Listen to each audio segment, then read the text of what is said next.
Sus, nakadungog mo sa chismis karon sa showbiz. Si Kuan katulay si Bea Alonso, si Kuan ba? Gerald ba nagbuhag tungod sa atong isa ka babae nga si Julia.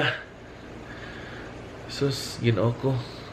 Mahadlok mo sa tang mahadlok mo sa tang higugmaan ni uy. Sus, di lalim ba? Kani puronta si Gerald ba?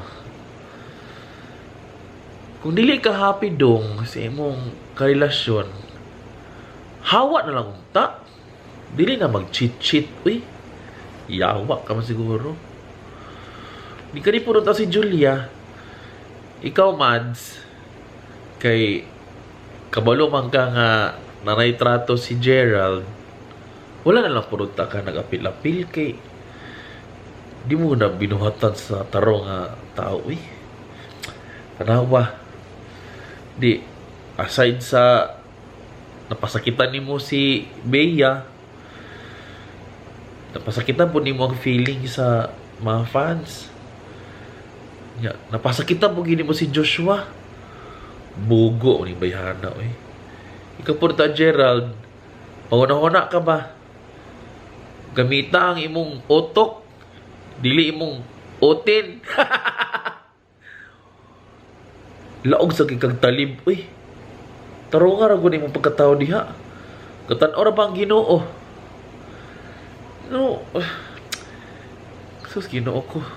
Tanawa ako na inoon, mahadlok na inoon kumigog makaroon kay mapasakitan ko. Sus, Ginoo ko.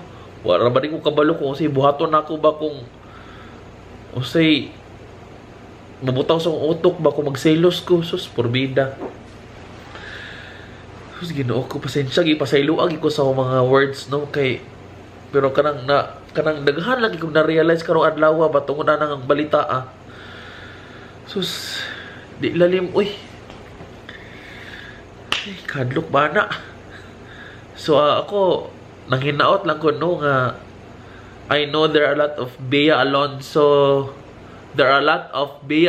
out there. I hope and pray you'll get through that kind of situation. And also, kay Joshua po, there are a lot of Joshuas out there. Laban lang, Brad. O kabulogin po ko nga daghan po kayong mga Julia diha o mga daghan po nga mga Gerald diha nga mga Dibil. Sus, Ginoo ko. Pagtaraw mo sa inyo mga kinabuhi diha. Mga pisti man siguro mo. Gasakit-sakit lang mo utok sa Ginoo ba. Pangundang mo, oy. Gamitan ninyo mga utok. Sus, mo lagi. Mga badlungon kayo mo, oy. Huy, pangayo na mo pasaylo, oy, kay hapit na mga ng kalibutan. Sus, Ginoo ko.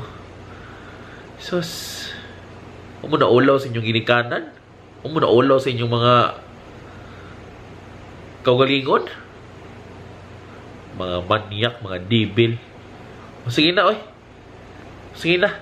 Last na ni ha, kaya di na ako gusto maghisgot sa inyong mga binuhatan, mga yuwaan mo. O sige na. Bye.